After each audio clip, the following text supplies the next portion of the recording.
Boa noite, amados, a paz do Senhor Jesus. Amém.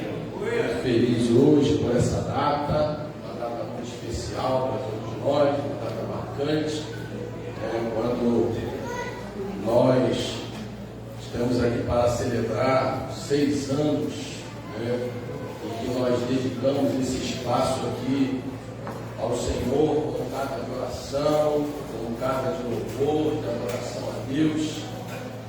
E durante esses 6 anos, muitas vidas foram transformadas aqui, libertas, curadas, diversas famílias restauradas, muitos milagres aconteceram, mas também tivemos momentos de angústia, momentos de lutas, de traições, de ingratidão, de decepções, de abandono, porque a história de uma igreja, ela não é feita somente de vitórias, ela é feita de um processo, e nesse processo a gente passa por tudo isso, a gente passa por lutas, por aflições, por sofrimento. A trajetória da igreja, eu não digo aqui igreja local, a trajetória da igreja no mundo é assim, foi assim também, continua sendo assim, mas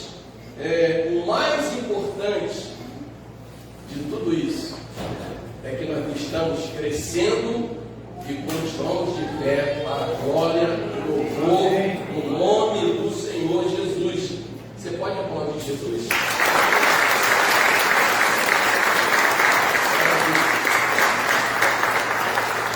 E eu estou feliz em ver aqui 2 pessoas. Estou feliz em ver todos vocês aqui, mas estou feliz em ver aqui pelo menos 2 pessoas. Evangelista Gilberto Nunes, fica de pé, evangelista Gilberto Nunes. Esteve conosco aqui, eu acho que pelo menos os 3 primeiros anos, por aí. Mas devido a uma situação pessoal que não convém a gente citar, de muita tristeza e tal, creio que ele já superou isso, foi necessário ele voltar para a igreja dele, ali em Rocha Miranda. Então eu queria que você aplaudisse o Senhor pela vida dele.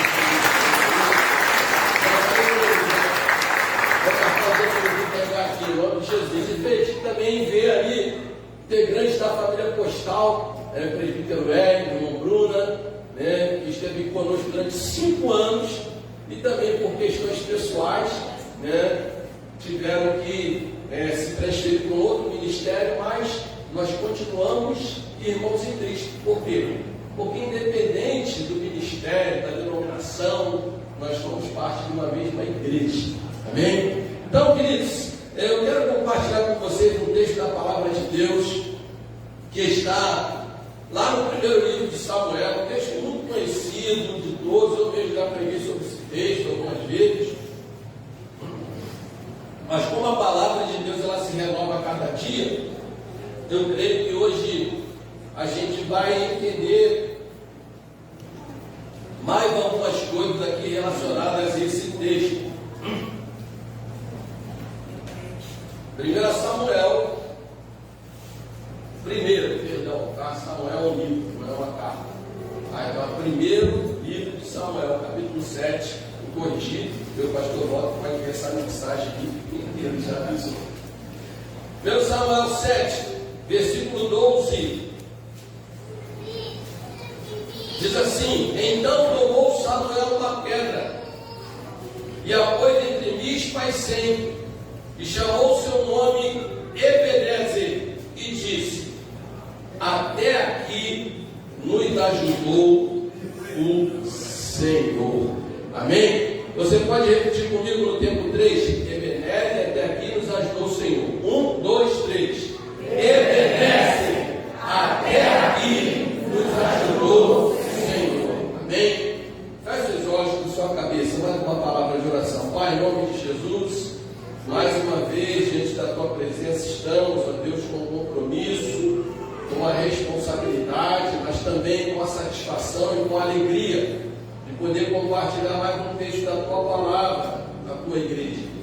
Senhor, usa-nos pela tua bondade e misericórdia, por mais uma vez, a fim de que sejamos um instrumento e um manancial de vida para as pessoas que aqui estão, neste dia tão especial para a nossa igreja. Nós pedimos agradecidos no nome de Jesus. Amém e amém. Então esse texto, irmãos, é um texto muito interessante. Aí você pode falar, pastor, toda vez que o senhor prega, o senhor fala isso. Por quê? Porque todos os textos da Bíblia são interessantes. Todos eles, né? Mas esse ele tem uma peculiaridade específica. Porque depois de uma grande batalha travada entre os filisteus e o povo de Israel, após o Senhor conceder vitória ao povo de Israel, Samuel, então, que era o juiz, sacerdote, o profeta daquela nação, ele apanha uma pedra e coloca essa pedra e ergue essa pedra como um memorial de gratidão. E ele faz essa declaração que ecoa há mais de 3.000 anos. Ebenezer, até aqui nos ajudou o Senhor. Então o tema da mensagem que eu quero compartilhar com vocês é um memorial de gratidão no lugar de aflição. Como, pastor? Porque quando nós olhamos esse texto e nós voltamos a alguns capítulos, se você voltar no capítulo 4, você vai perceber no versículo 1 que Israel trava uma batalha contra os filisteus. E aonde? Diz assim, ó, e veio a palavra de Samuel a todo Israel, e Israel saiu ao ponto da peleja aos filisteus e se acampou junto a Ebenezer. Ou seja, Israel havia travado uma batalha justamente no lugar depois que Samuel apanha uma pedra e ergue como altar. Ou seja, aproximadamente 20 anos atrás, quando o povo de Israel sai à peleja a primeira vez, eles são derrotados e o texto diz que morrem 4.000 homens. Mas o povo de Israel não ficou satisfeito com aquela derrota. Então eles mandam apanhar a arca da aliança, que simbolizava a presença de Deus no meio do seu povo, e colocam a arca na frente. E diz o texto que quando os filisteus ouviram o barulho que o povo fazia, eles temeram. Não obstante a isso, Israel é derrotado mais uma vez, mas com um outro detalhe: além de ter sido derrotado, ainda perdeu a arca. Os filisteus tomaram a arca da aliança que simbolizava a presença de Deus no meio do seu povo. E diz o texto no versículo 10 do capítulo 4 que Israel foi ferido e fugiu, cada um para a sua tenda. E foi tão grande o estrago que caíram de Israel 30.000 homens. Ou seja, na primeira derrota caíram 4.000. Na segunda derrota caíram 30.000. Ou seja, 34.000 pereceram aonde? Em Ebenezer. Entre Ebenezer e a outra cidade era Afeca. Então a peleja foi entre Ebenezer e Afeca, o mesmo território que 20 anos depois Israel peleja novamente e conquista a vitória. Então, entre várias verdades reveladas nesse texto, o que me chama a atenção é justamente isso. Porque agora Israel não estava ali mais num sentimento de luto pelas derrotas, consequência dos seus erros, dos seus pecados, consequência da idolatria. Não, Israel estava agora para celebrar a Deus por uma grande vitória. Diga para quem está ao seu lado, ainda que você esteja passando por um momento de aflição, não pare de celebrar, porque é nesse lugar que também você celebrará uma grande vitória. Tem alguém comigo aqui nessa noite? Levante a tua mão, exalte o nome de Jesus. E aí diz o texto, e eu preciso aqui explicar isso para entrar na mensagem propriamente dita. Diz que ele ergue uma pedra entre duas cidades, Mispa ou Mispá e Sem. Então, quando nós olhamos o texto,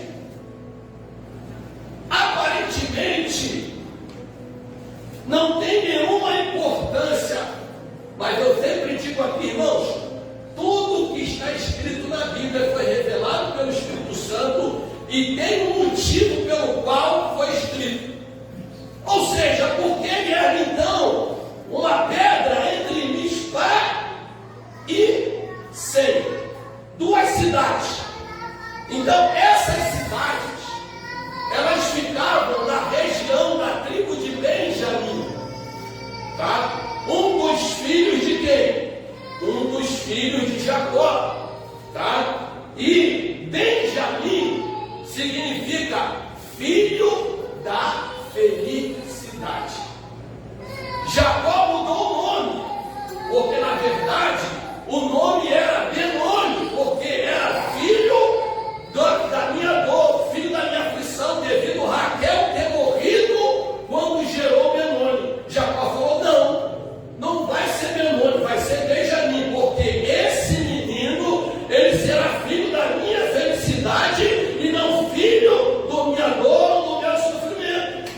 Então olha só que coisa interessante, na terra onde se chamava felicidade, o povo teve duas derrotas fortes e ficaram tristes.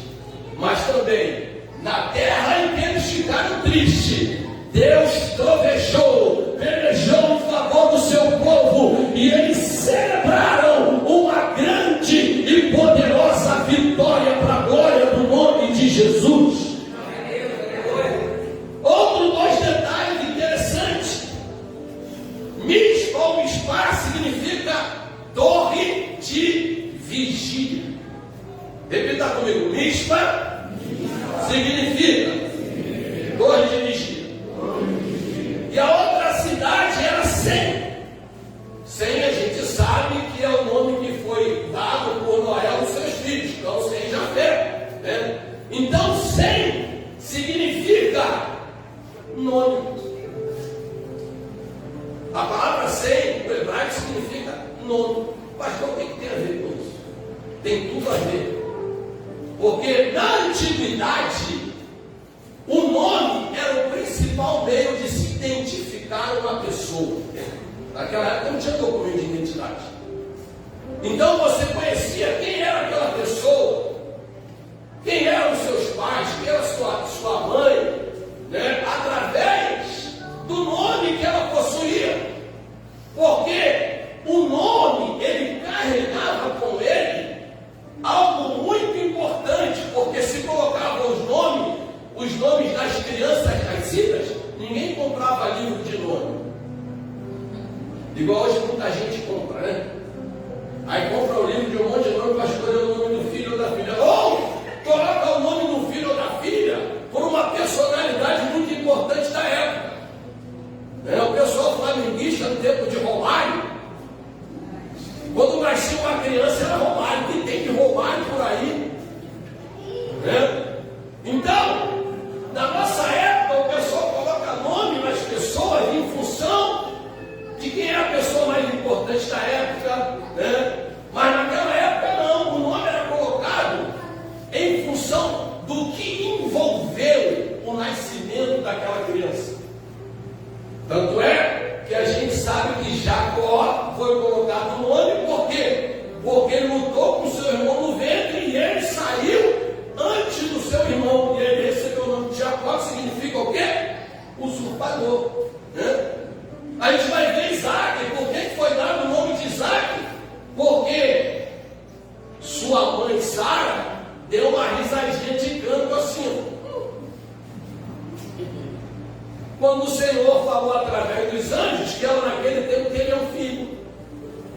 Traduzindo para o tempo de hoje, né? Se fosse hoje, ela tinha que ter ruim, hein?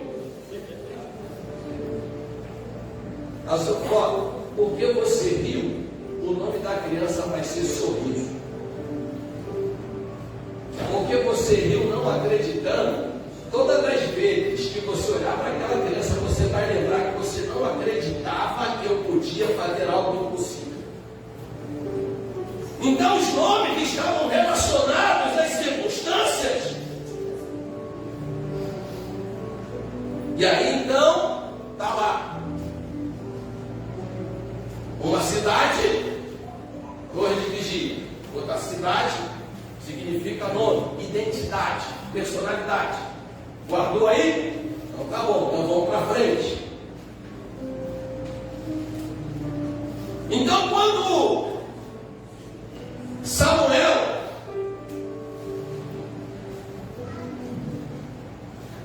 ele pega essa pedra, ele ergue como um memorial. Eu já falei aqui em outras mensagens que é um memorial, né? Memorial é algo que você ergue para marcar algo extraordinário que foi feito, para que as próximas gerações que passarem por ali vejam que um dia algo extraordinário aconteceu. Eu até citei em outras pregações aí que eu preguei. Se você quer conhecer o monumento, de repente tem pessoas que nem sabem disso, né? Se você quer conhecer o monumento dos mortos da Segunda Guerra Mundial, você vai no memorial ali no aterro do Flamengo.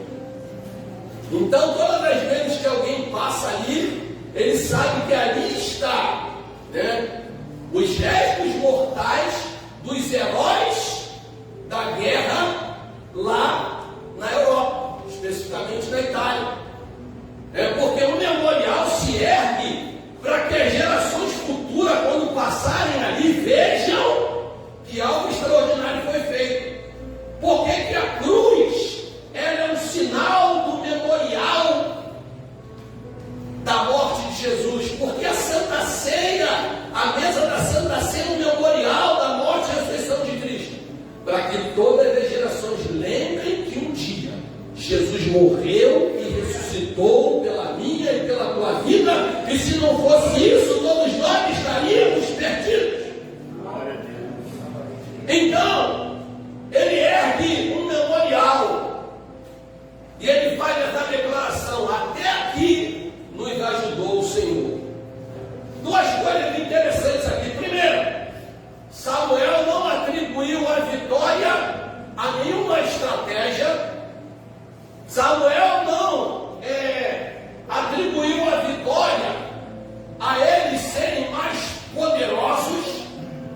Samuel não atribuiu a vitória às suas forças humanas. Samuel atribuiu a vitória ao Senhor. Disse: Ebenezer, até aqui nos ajudou o Senhor. Mas se você for olhar o texto, você vai ver que quem orou foi Samuel. Mas Samuel incluiu todos em todo aquele memorial. Até aqui nos ajudou. Sabe por quê? Ninguém faz nada sozinho. Então, quando você vê uma pessoa que usa muito eu, ela precisa ser trabalhada. Porque ninguém faz nada sozinho. Se essa igreja hoje tem aí aproximadamente 160 membros, começou com 4, foi porque eu tive um povo que esteve ao meu lado, me ajudando, me sustentando, trabalhando comigo, arregaçando as mangas, porque eu sozinho jamais seria capaz de fazer isso. E porque a poderosa mão de Deus esteve e continua estando sobre nós.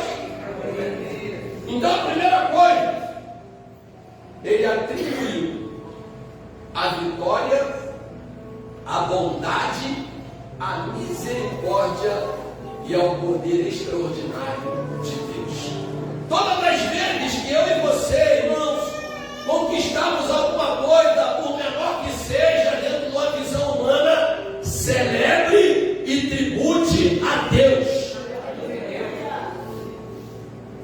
E diz que ele, diz o texto, até aqui. Aí tem duas colocações. Até aqui ele está falando primeiro de uma trajetória de vida. Primeiro ele está falando, quando ele fala até aqui, ele está falando de uma trajetória. E o segundo ele está falando, até no lugar de aflição, o Senhor nos concedeu vitória. E aí eu vejo esse memorial fundamentado em três atos de gratidão. O primeiro, gratidão por ter vencido os traumas do passado. Diga para quem está ao teu lado, se você ainda não venceu os traumas do passado, fala, você vai vencer, porque a mão poderosa de Deus está sobre a tua vida. Eles estavam traumatizados porque a arca, ela voltou. Se você for olhar o texto, ainda não tinha ido para o templo, porque o templo não tinha sido construído. Mas ela voltou. Você vai ver que ela sai, ela vai primeiro para uma cidade, depois ela vai para outra, e morre gente numa cidade, porque quer olhar para dentro da arca, e a glória de Deus não é para ser olhada, a glória de Deus é para ser adorada, é para ser buscada, é para ser totalmente reverenciada. E aí depois vai para a casa de Abinadab, fica ali 20 anos e nada acontece na casa daquele homem. Meu Deus, 20 anos. É igual o crente que está 20 anos na igreja, não acontece nada na vida dele. Mas por quê? Porque a glória de Deus está de lá. Ele não se preocupa com a glória. Eu, nessa viagem que eu fui para o Espírito Santo, o pastor José, que é o pastor que apoiou lá, o presbítero Sérgio, hoje o pastor Sérgio, a esposa dele, o nome dela é Glória. Aí eu brincava com ele e falei, irmão, você dorme com a glória, acorda com a glória, fica o dia todo com a glória, meu Deus, é muita glória. Aí quando eu descia, que a casa eu descia, quando eu via ela, eu falei, ô glória. Sabe por quê, irmãos? A glória de Deus não pode ser afastada da nossa vida. Sabe? E o povo permitiu a glória se afastar, mas pela bondade e misericórdia de Deus, a glória de Deus, se ela fica na mão das pessoas que não têm compromisso com Ele, só gera morte, só gera tragédia, porque morreu gente, ficou gente doente, ficou gente amaldiçoada. Mas quando a glória está no meio do povo de Deus, é milagres, é vitória, é coisas extraordinárias que acontecem no nosso meio. Tem alguém comigo aqui? Levante a tua mão, exalte o nome de Jesus. Então eles estavam traumatizados.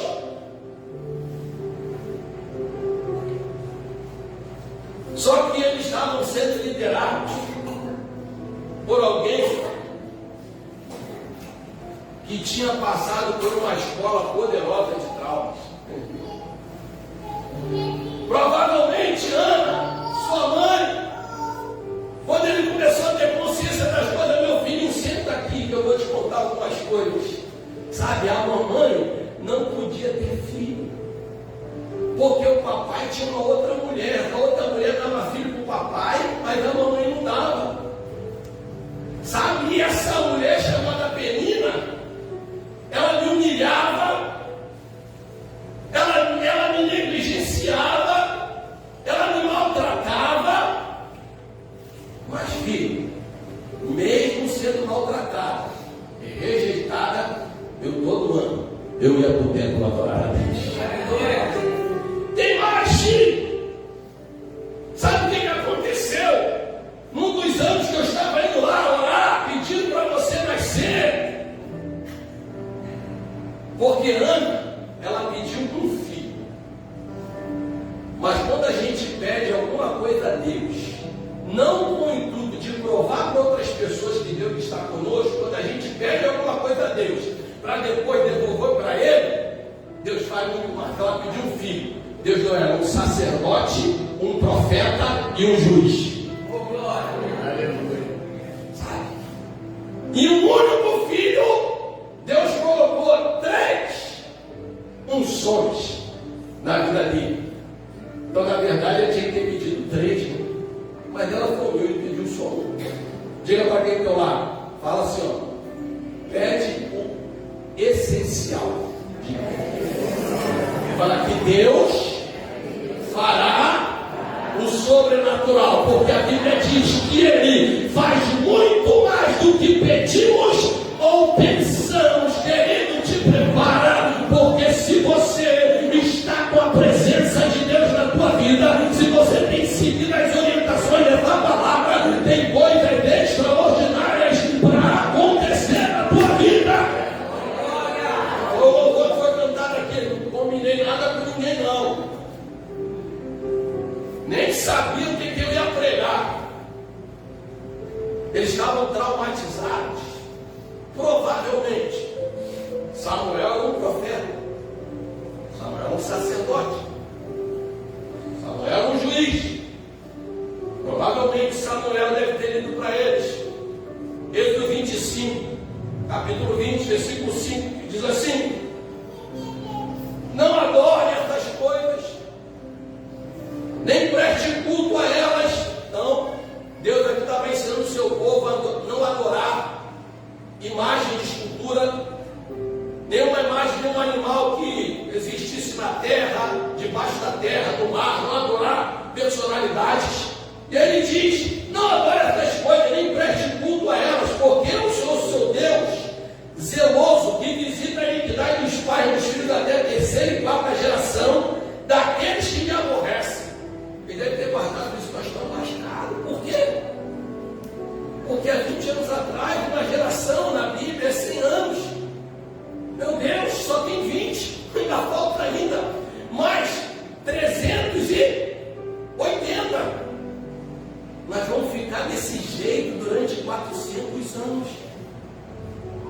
Só que eles não prestaram atenção no final do texto, que diz assim, ó: mas faço misericórdia até 1000 gerações daqueles que amam e guardam os meus mandamentos. Deixa eu liberar uma palavra profética para você nessa noite. Ainda que no passado eu e você temos feito coisas que desagradaram a Deus, entenda uma coisa: Jesus veio, quebrou toda a maldição que existia contra nós, e pelas suas pisaduras nós fomos sarados. A tua geração será uma geração poderosa, desde que ela esteja debaixo da boa, perfeita e agradável vontade de Deus. Tem alguém comigo aqui nessa igreja? Eu estou sozinho aqui nessa noite.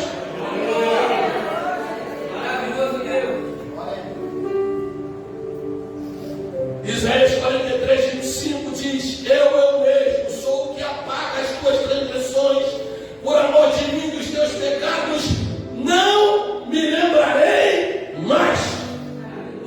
As pessoas querem ficar lembrando dos nossos pecados, só que Jesus já apagou, já zerou. Sabe? 1 João 2,1 diz: filhinhos, essas coisas vos digo para que não pequeis. Olha, não é para pecar.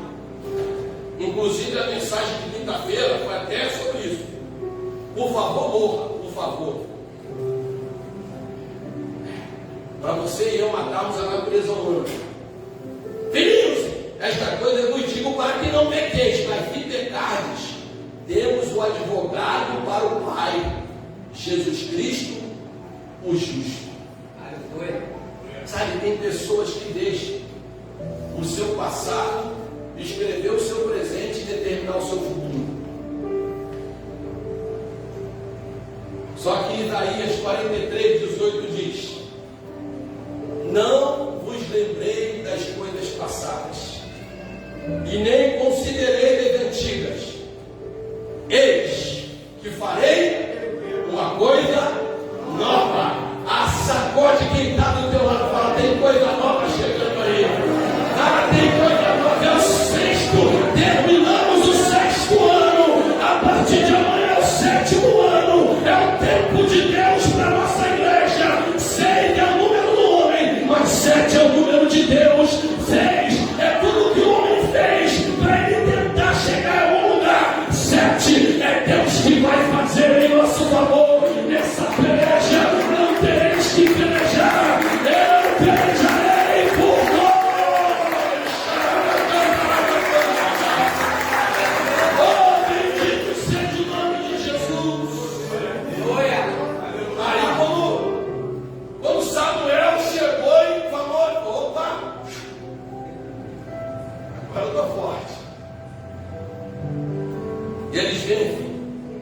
a primeira batalha.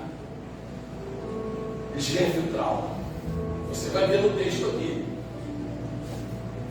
Olha só. 1 Samuel. Diz assim.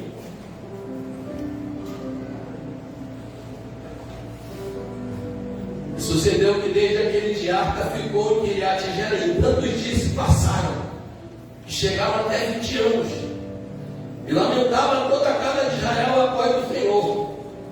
Então falou Samuel a toda a casa de Israel, dizendo: se com todo o vosso coração vos converteis ao Senhor, tirai dentre vós os deuses estranhos e os astarotes, e preparai o vosso coração ao Senhor, servi a Ele só, e vos livrará das mãos dos filisteus. O segundo motivo de gratidão: vitória pelo presente. Vitória no presente. Porque eles estavam traumatizados com o passado.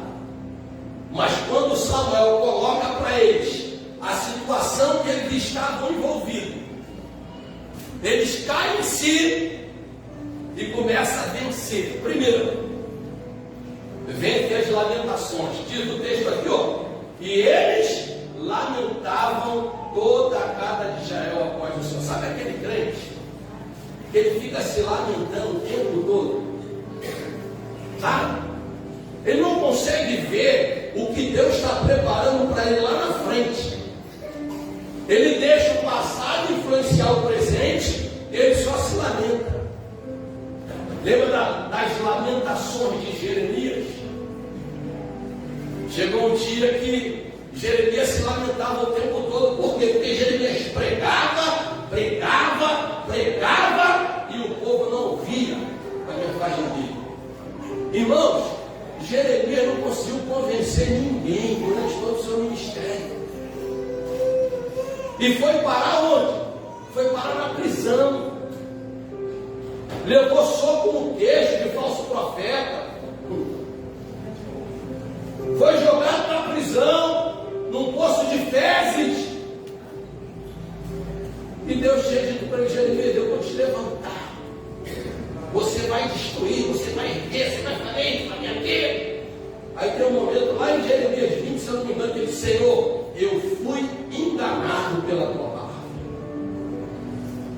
Forte, né? Jeremias amaldiçoou o seu dia, o dia que ele nasceu. Seria melhor que eu tivesse sido abortado. Jeremias estava só lamentando, igual muito crente hoje. Mas chega um momento que o Espírito Santo vem sobre Jeremias e ele diz: quero trazer à memória aquilo que me dá esperança. O Senhor está hoje fazendo uma limpeza na sua memória, no seu HD, para começar a colocar novas esperanças, novas expectativas, para que você chegue no lugar que Ele preparou, para que você esteja bendito seja o nome de Jesus. Venceram as lamentações, venceram a religiosidade. 1 Samuel 7:3, e diz assim, o texto que eu li, então versículo 4, então os Israel tiraram dentre si os balins, os astarotes, e serviram somente ao Senhor. Deus não quer a gente pela metade, irmãos. Deus quer a gente por inteiro. Sabe? Quem é casado aqui, você gostaria que o seu marido ou a sua esposa te amasse só pela metade? Ó, eu estou um dia aqui contigo, mas amanhã eu tenho que fazer uma visita lá a outra. Pela metade. Era isso que o povo de Israel estava fazendo. Um dia falava com Deus, no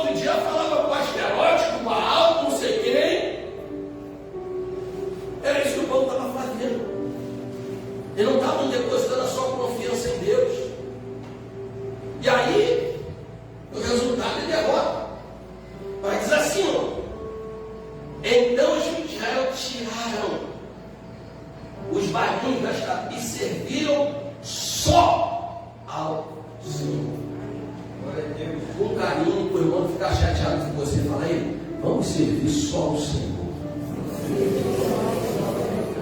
Só ao Senhor. Não sirva as suas vontades. Não sirva somente seus projetos. Não sirva a qualquer outra coisa.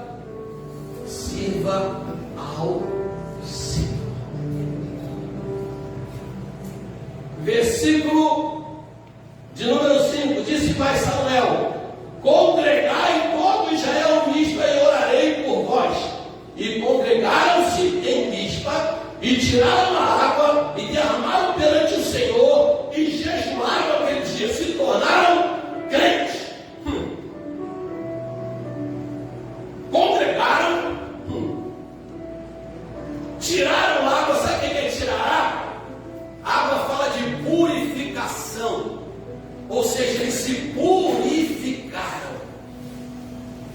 E diz o texto: derramaram perante o Senhor. Se derramar perante o Senhor é entregar tudo diante de Deus, é se prostrar, é adorar, é dizer para Deus: Senhor, olha, eu não consigo mais, eu não posso, eu não faço, eu não vou, mas eu sei que o Senhor pode, eu sei que o Senhor vai, eu sei que o Senhor entra, eu sei que o Senhor faz.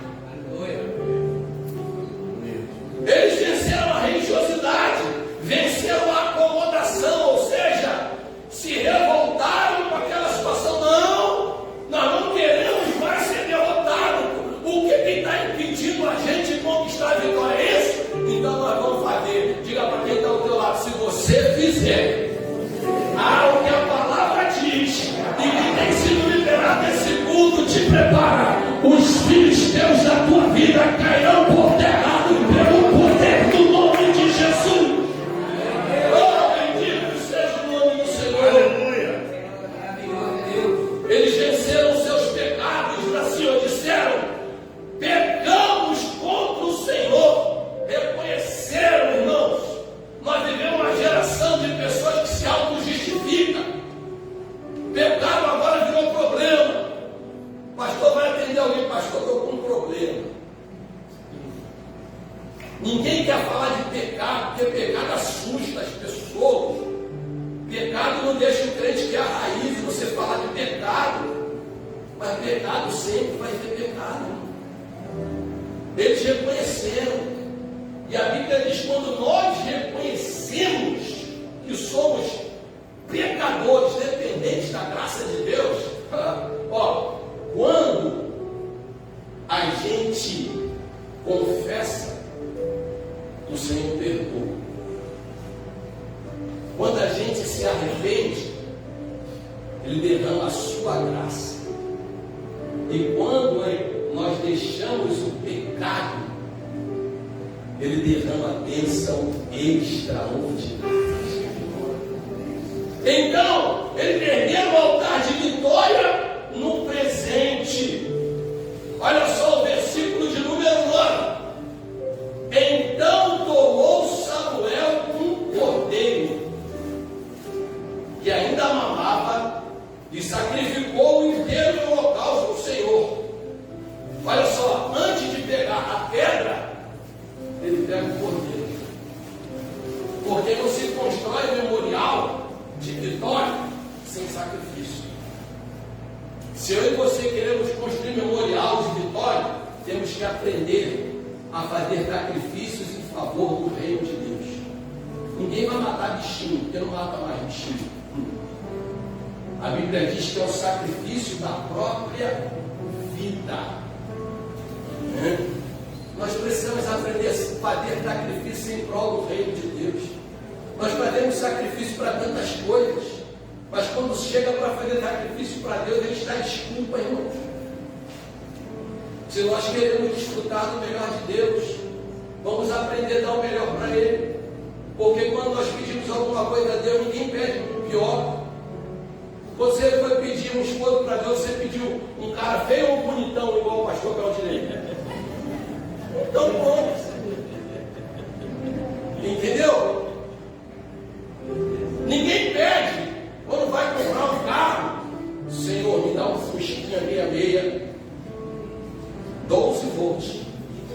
Para de vez em quando, se a bateria descarregar, eu tenho que empurrar ele no meio da rua. Ninguém pede isso. Sempre pede melhor. A gente quer o melhor de Deus. Mas quando chega na hora de oferecer a Deus, a gente dá o que sobra. A sobra do nosso tempo, a sobra das nossas emoções, a sobra da nossa força, a sobra do nosso intelecto. Deus está dizendo hoje aqui, me dê o teu melhor e te prepara, que eu vou fazer coisas extraordinárias na tua vida.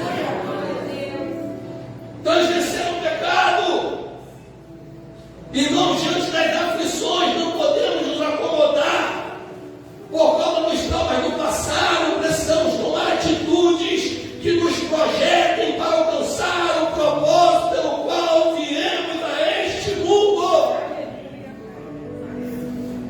Atitudes, irmãos. As atitudes que tomamos na vida determinarão as atitudes que a vida tomará em nosso favor.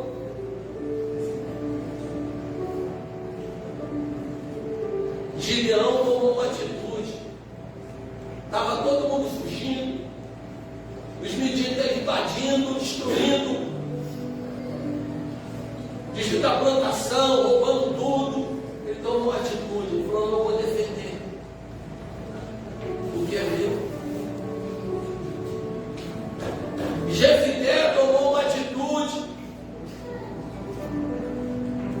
Os heróis da fé tomaram uma atitude de fé.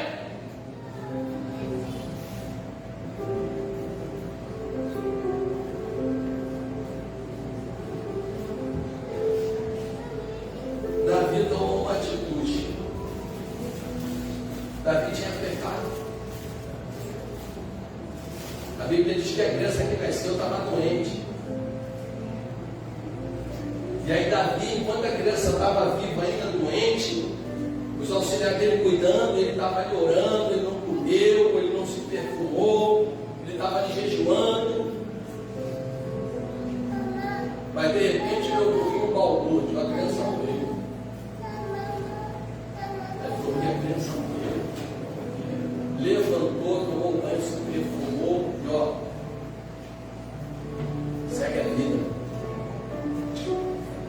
Se eu e você ficar lamentando os nossos fracassos, nossas derrotas, nossas frustrações, isso vai se tornar um hábito e você e eu não conseguiremos alcançar aquilo que Deus preparou para nós. Diz o texto que Samuel orou pelo povo.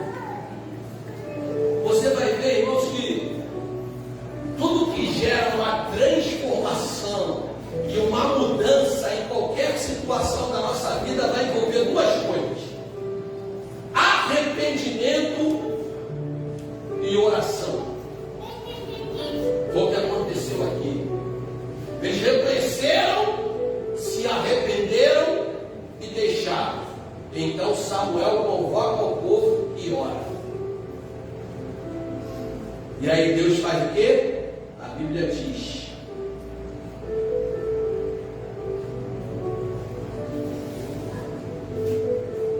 e sucedeu que, estando Samuel sacrificando holocausto, os filisteus chegaram à peleja contra Israel, e trovejou o Senhor aquele dia com grande trovoada sobre os filisteus, e os aterrou de tal modo que foram derrotados diante dos filhos de Israel. Por causa de quê? Arrependimento e oração.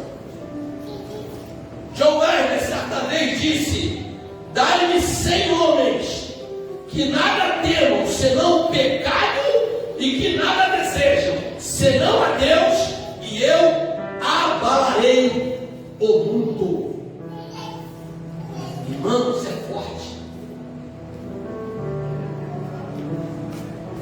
A rainha da Inglaterra certa vez disse: eu não tenho medo das forças armadas americanas, eu tenho medo das orações de Jonathan Edwards.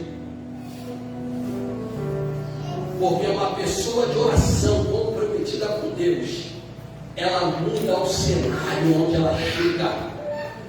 Ela transforma um bairro, ela transforma uma cidade, ela muda uma nação. Samuel, através da sua vida e seu compromisso com Deus, mudou a história de Israel. Diga para 2 ou 3 pessoas, para Deus nos chamou para fazer a diferença, para escrever uma nova história e levar pessoas a ser transformadas pelo poder da ação do Espírito Santo. Quem recebe essa palavra, levante a tua mão e exalte o nome de Jesus. Eles agradeceram a vitória de Deus por ter ouvido as orações de Samuel, porque o nome Samuel significa Deus ouve. E por último, gratidão pela expectativa de vitórias futuras. Versículo 12 e 13 diz assim: então tomou Samuel uma pedra e a pôs entre Mispa e Sem, e chamou seu nome Ebenezer, e disse: até aqui nos ajudou o Senhor. Assim os filisteus foram abatidos e nunca mais. Fala assim, nunca mais. Diga para quem está falando, nunca mais. Diga assim, quando Deus agir, nunca mais. Você vai passar por essas mesmas coisas. Fala, quando Deus agir, nunca mais. Você vai pensar essas mesmas coisas. Quando Deus agir, Deus vai te fazer celebrar no lugar da aflição.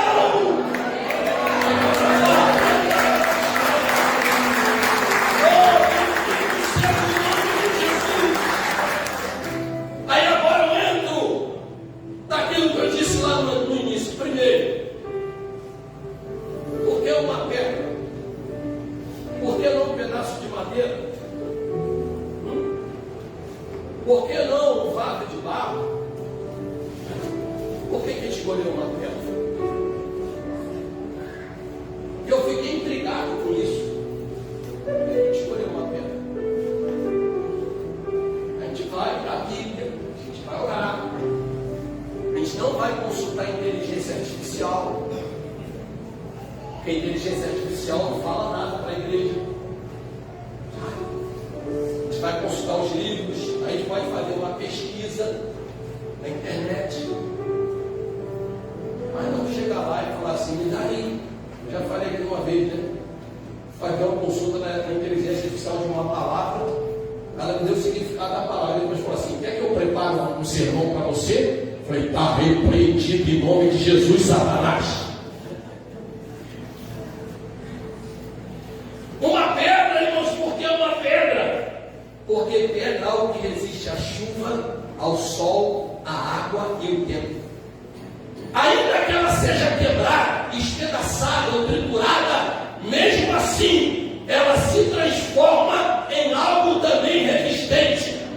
Pedra quebrada serve como coluna ou para edificar muro. Pedra espedaçada serve para fazer concreto e ser a fundação de um edifício. Pedra triturada serve como brita para fazer estrada. Isaías 53:5 diz: mas ele foi ferido pelas nossas transgressões e moído pelas nossas iniquidades. O castigo que nos traz a paz estava sobre ele, e por suas pisaduras fomos sarados. Ou seja, Jesus, como pedra, ele resistiu ao tempo, porque ele é o mesmo ontem, hoje e eternamente. Jesus foi moído na cruz, mas se tornou fundamento da igreja e fundamento da nossa fé. Jesus se tornou moído ali, e ele também se tornou o caminho, a verdade e a vida, porque pedra, ainda que triturada, ela serve para construir estrada, para levar pessoas ao destino. Jesus é o caminho, a verdade e a vida. Ele é o único mediador entre Deus e os homens. Ou seja, escolheram uma pedra porque era um ato profético da presença de Cristo no meio do seu povo. Escolheram uma pedra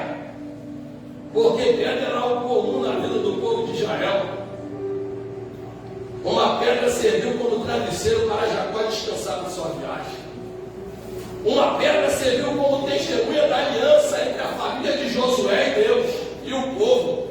Uma pedra serviu como fonte de água no deserto para matar a sede do povo de Israel. Uma pedra serviu como arma para Davi derrubar o gigante. Uma pedra serviu como memorial para o povo de Deus celebrar uma grande vitória, mesmo no lugar que tinha vivido aflições. Sacode quem está do teu lado, fala no lugar da tua aflição, que tu vai celebrar vitórias. Te prepare. José teve 2 filhos, um se chamava Manassés e o outro Efraim. Efraim significa Deus me fez prosperar na terra da minha aflição. A sacode quem está na tua frente e diga: você vai prosperar mesmo diante de aflição. Bendito seja o nome de Jesus. Glória a Deus. Aleluia. Escolhendo uma pedra, porque a Bíblia diz em Mateus 7,18, quando Jesus chega para Pedro e diz: porém eu te digo, Pedro, tu és pedra, mas sobre esta pedra que sou eu, edificarei a minha igreja, e as portas do inferno não prevalecerão contra ela. As portas do inferno não vai prevalecer contra a Bereana de Campo Grande. Pode haver calúnia, pode inventar história, criar mentiras, mas nós vamos triunfar, porque o Senhor é o nosso fundamento. Tem alguém que levante a tua mão e exalte o nome de Jesus. Bendito seja o nome de Jesus. Santo, santo, santo é o Senhor. Aleluia. Aleluia. O memorial precisava ser feito de algo resistente ao tempo, para que hoje, aproximadamente 3.130 anos, nós estivermos aqui em Campo Grande, celebrando 6 anos da nossa igreja. Diga para quem está até lá, então celebre. Está difícil, mas celebre. A luta é grande, mas celebre. O diabo está furioso, mas celebre. Ele quer te derrubar, mas celebre, porque ele vai ter desterrado. Deus vai trovejar. Deus vai trovejar. Deus vai trovejar. Poderoso Deus. E tudo isso foi realizado para que hoje nós possamos fazer a mesma declaração que Samuel fez. Ebenezer, até aqui nos ajudou. Ebenezer, até aqui nos ajudou, Senhor. Quando agradecemos a Deus por nossas conquistas, geramos no mundo espiritual expectativas de novas vitórias do mundo. Aprenda a agradecer a Deus por tudo que Ele tem feito pela sua vida. Aprenda a ser grato pelas pessoas que fizeram algo por você. Aprenda a ser grato. 10 leprosos foram curados. Só um voltou para agradecer. Os outros 9 foram só curados. Mas um que voltou para agradecer, Jesus disse: vai, a tua fé te salvou. Recebeu a cura física e a salvação eterna. Vamos ficar de pé em nome de Jesus. Ministério de louvor. Aleluia. No lugar de aflição, levamos você dê o memorial de gratidão. A Bíblia diz: por tudo dai graça, porque essa é a vontade de Deus em Cristo Jesus. Adore a Deus, agradeça a Deus no momento certo. Ele vai provejar na sua vida.